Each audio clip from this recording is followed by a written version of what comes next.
Hello everyone, exam में आपका स्वागत है। Guys, United India insurance company में वैकेंसी निकली थी बम्पर एडमिनिस्ट्रेशन की। ठीक है, 1 to 1 एडमिनिस्ट्रेटर ऑफिसर स्किल 1 की है। तो क्या कुछ है, सब कुछ डिस्कस करते हैं 1 to 1। टोटल वैकेंसी आपकी टोटल 250 है, इसमें आप देख सकते हैं। ठीक है, तो ये कुछ कैटेगरी वाइज सब डिफरेंशिएट है। तो आप इसमें देखते हैं पीडब्ल्यूडी की ये कुछ अलग पोस्ट है, 4,1015 पोस्ट इंडिविजुअली। ये पोस्ट कोड के हिसाब से है, ये जो होती है डिसेबिलिटी उसके अकॉर्डिंग। नेक्स्ट बात कर लेते हैं इसमें जो आपकी एसेंशियल क्वालिफिकेशन, कुछ चीज़ें इसमें जो आपकी एज एलिजिबिलिटी है, जो भी चीज़ है आपकी, है ना, वो 31/12/2023 तक कंप्लीट हो जानी चाहिए। ठीक, और जो इसमें आपकी एसेंशियल क्वालिफिकेशन है, वो एजुकेशन क्वालिफिकेशन इसमें क्या मांगी गई है। ठीक है, with the persistence and the certificate in the proof of passing the qualifying the examination. ठीक है, minimum essential qualification required 60% must in degree इस डिग्री। ठीक है, मतलब आपने किसी कोई भी इक्विवेलेंट आपने डिग्री कर रखी हो, ग्रेजुएशन कर रखी हो 60% मार्क्स के साथ। ठीक है, और 55% चाहिए एससी एंड एसटी के लिए, और 60% general, EWS and OBC candidate करने के लिए। ठीक है, अब इसमें नोट डाल के इन्होंने क्या लिखा हुआ है वो देख लेते हैं। आपकी जो इसमें जो नोट डाल के इसमें क्या है, qualification is mention in the above should be obtained the recognised university and institute and Delhi UGC and AICT से अप्रूव होना चाहिए। ठीक है, with the appropriate pattern 10+2+3 it और इट्स इक्विवेलेंट। ठीक है, मतलब इनका मतलब 10+2 होना चाहिए और 3 साल का आपका मतलब ग्रेजुएशन होना चाहिए, ये चीज़ें हैं मैंडेटरी। ठीक है, should complete the qualification and mention above. ठीक है, 30/12 बिफोर, है ना, 30/12/2023 से पहले, जैसे मैंने अभी बताया था, है ना, you who have been written the final examination for the minimum education qualification. ठीक है, आपने जो अपना फाइनल एग्जामिनेशन है वो 30/12/2000 पहले से करना चाहिए, and whose result is to be declared after 30/12/2023 not to be apply, not eligible to apply. और अगर आपने अप्लाई भी कर दिया, क्वालिफाई भी हो गए, उसके बाद भी वो कैंसिल कर देंगे आपका कैंडिडेट। ठीक, क्योंकि इन्होंने कहा है कि 31/12/2023 के बाद का कोई भी कैंडिडेट वो एलिजिबल नहीं मानेंगे, है ना। उसके बाद अगर आपका रिजल्ट आया है ना, आपको 31/12 तक आपका रिजल्ट आ जाना चाहिए। ठीक है, 2023 का। तो 2023 में तो आप बात करते हैं working knowledge of the computer must, वो तो चाहिए चाहिए। एज की बात करते हैं इसमें, देखो मिनिमम एज 21 है। ठीक है, और मैक्सिमम एज 30 है। ठीक है, जो कि आपकी 31/12 सेम है। ठीक है, अब इसमें जो कि एक आपको क्राइटेरिया बता देता हूँ, किसी की भी एज एज 1 जनवरी 1994 से लेके 31/12/2002 के बीच में है। ठीक है, जिसमें कि 1 जनवरी, ठीक, और 31/12 दोनों इंक्लूड हैं। ठीक है, यहाँ पे लिखा भी है बोथ डेज आर इंक्लूसिव। ठीक है, तो वो एलिजिबल है। उसकी अपनी डेट ऑफ बर्थ जो आपकी हो, इन दोनों के बीच में अगर आ रही है, या यही आपकी डेट ऑफ बर्थ है, जो डेट आपको दिख रही है 1/1/94 या 31/12/2002, तो भी आप ये फॉर्म भर सकते हैं। ठीक है, नेक्स्ट बात कर लेते हैं आपके लिए, है ना। ये तो एलिजिबिलिटी क्राइटेरिया है कि एससी एसटी के लिए, ओबीसी के लिए, पीडब्ल्यूडी कैंडिडेट के लिए क्या क्या कितना रिलैक्सेशन रहेगा उन सभी के लिए। ठीक है, विडोज वगैरह के लिए भी रिलैक्सेशन है, और एक्स सर्विसमैन कैंडिडेट के लिए भी रिलैक्सेशन है, जैसा कि आप देख सकते हैं। ठीक, ये इन्होंने अपनी मतलब डिफाइन किया कि कौन सा इनकी नज़र में एक्स सर्विसमैन है। और ये कुछ लोकोमोटर्स एंड जो पीडब्ल्यूडी कैटेगरी जो एम्प्लॉयटीज़ हैं, ठीक है, डिसेबिलिटीज़ हैं, तो ये उसके बारे में दिया गया कि कौन कौन सी ये चीज़, लगभग कुल 15 पोस्ट हैं आपके डिसेबिलिटीज़ के रिगार्डिंग पीडब्ल्यूडी कैंडिडेट करने के लिए, है ना, इंडिविजुअली।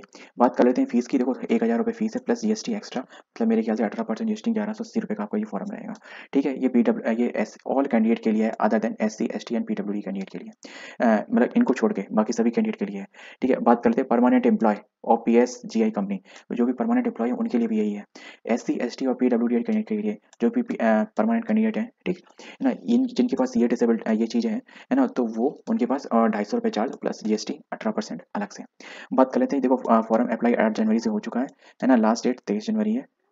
ठीक है, और जो डाउनलोडिंग कॉल लेटर है ना, वो इन्होंने कहा कि कोई भी जैसे एग्जामिनेशन होगा उसके 10 दिन पहले से स्टार्ट हो जाएगा। अभी भी इन्होंने कोई एक एग्जैक्ट डेट नहीं दी गई है इसमें कि वो कौन सी डेट को उनका एग्जामिनेशन होगा। लेकिन एक चीज़ देख लेते हैं, जैसे कि लिखा है date of online test of examination in the month of February 2024, मतलब अगले मंथ में हो जाएगा। 10 दिन पहले आपको पता चल जाएगा कि एडमिट कार्ड आपका डाउनलोड हो जाएगा। और वही मैं आपको बता दूंगा, वीक डेज या हॉलीडे पे होगा। वीक डेज का मतलब ये होता है जैसे सैटरडे संडे पे, ठीक है, तो उस दिन होगा। द कैंडिडेट में required to check our website uic.co.in पे, है ना, एग्जैक्ट डेट। अब जैसे कि बात करते हैं एप्लीकेशन प्रोसीजर क्या है। ठीक है, एप्लीकेशन प्रोसीजर जैसे कि डिटेल गाइडलाइन है, प्रोसेस एप्लीकेशन करना है, रजिस्ट्रेशन करना है, पेमेंट फी करनी है, तो आपको scanning photograph, signature and thumb impression आपको अपलोड करनी है। ठीक है, और candidate advice to read the following instruction as script, मतलब ध्यान से पढ़ लें। अब बात करें सिलेक्शन प्रोसेस, सब कुछ ठीक है, आपका सिलेक्शन किस आधार पे होगा, प्री होगा, मेंस होगा, इंटरव्यू होगा, क्या क्या होगा, फलाना टिंगा जो भी होगा, सब कुछ डिस्कस करते हैं इसमें। सिलेक्शन प्रोसीजर में देखो, सिलेक्शन प्रोसीजर होगा overall the performance in the online examination and interview. दो चीज़ों पे होगा आपका, एक प्रीलिम्स होगा, ठीक है, प्रीलिम्स कह लो चाहे मेंस कह लो, एक सीबीटी होगा आपका, ठीक है ना, और दूसरा एक इंटरव्यू होगा। तो सीबीटी प्लस इंटरव्यू, तो ये दोनों मिला के आपके मार्क्स सब कुछ कैलकुलेट किए जाएंगे। देखिए नीचे डिटेल में क्या चीज़ दिया गया है, ये आपका सिलेबस के बारे में हम डिस्कस कर लेते हैं थोड़ा सा। ठीक है, कि पेपर पैटर्न आपका किस तरीके से आएगा सीबीटी एग्जामिनेशन। देखो आपको रीजनिंग आएगी 50 नंबर की 50 क्वेश्चन, इंग्लिश लैंग्वेज आएगी, ठीक, क्वांटिटेटिव एप्टीट्यूड आएगा 50 क्वेश्चन 50 नंबर की, ठीक है, जनरल अवेयरनेस आएगा फाइनेंस सेक्टर का, ठीक है, और कंप्यूटर लिटरेसी आएगी। ठीक, एक चीज़ मैं आपको बता दूँ, ये जो आपको जो सिलेबस इसमें दिया गया है, पेपर पैटर्न दिया गया है, ये किसी भी अगर आप बैंक के एग्जाम से रिलेटेड कंसिडर करोगे या फाइनेंस के जैसे एलआईसी की निकलती है, तो वो मेंस का ये मेंस का एग्जामिनेशन है।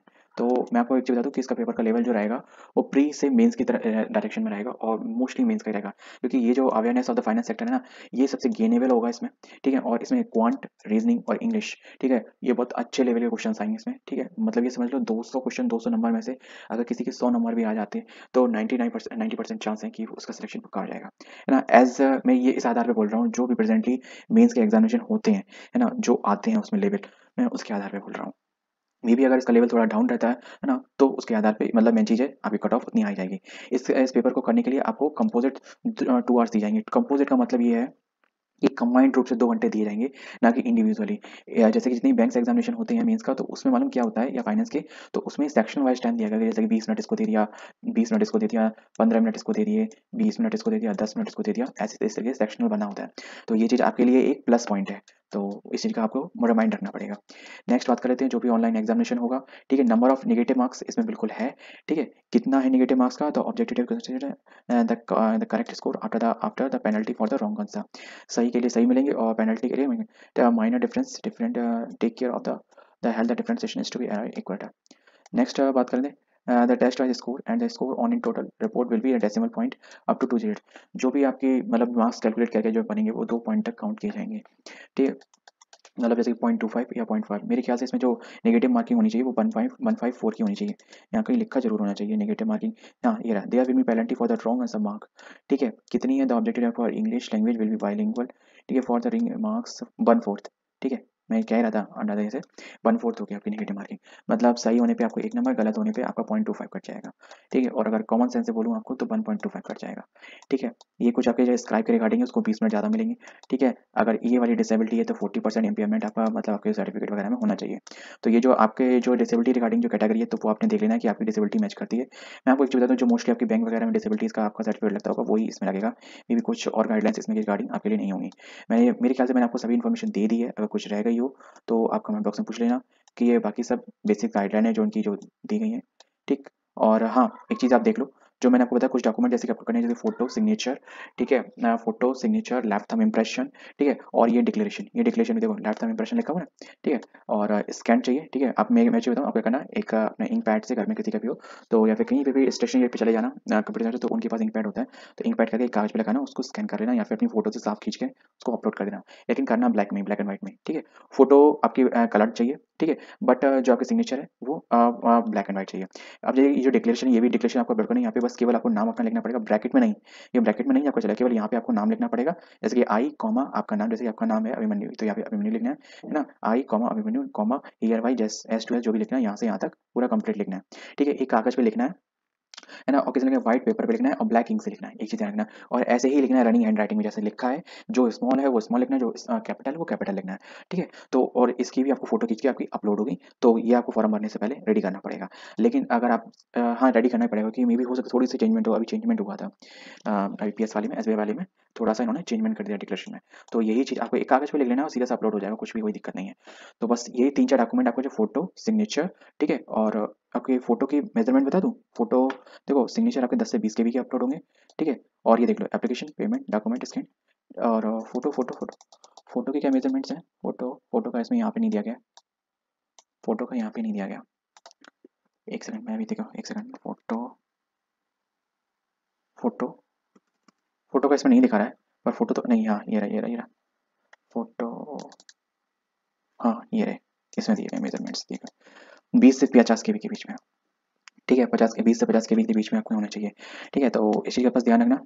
और सिग्नेचर वगैरह लैप थंब इम्प्रेशन भी आपका 20 से 50 KB के बीच की फाइल होनी चाहिए, है ना, और वो भी जो भी आपका जो हैंड रिटन डिक्लेरेशन है ना, वो जरूर 100 KB का चल जाएगा, जो लिखा हुआ है 50 से 100 KB के बीच का, ठीक। तो इस चीज़ का बस सब ध्यान रखना, यही सारे डॉक्यूमेंट अपलोड होंगे, इनमें से कोई भी डॉक्यूमेंट दोबारा आपको चाहे दोबारा वीडियो रिवाइज करके देख लेना, दोबारा चाहे तो नोटिफिकेशन पूरा रिवाइज करके देख लेना, पर कुछ भी गलत मत भरना, एक बार भरने से पहले चेक कर लेना। मिलते हैं नेक्स्ट वीडियो में, मेरे ख्याल से सब कुछ मैंने बता दिया, कुछ और रह गया तो कमेंट बॉक्स में बता दूंगा। जय हिंद।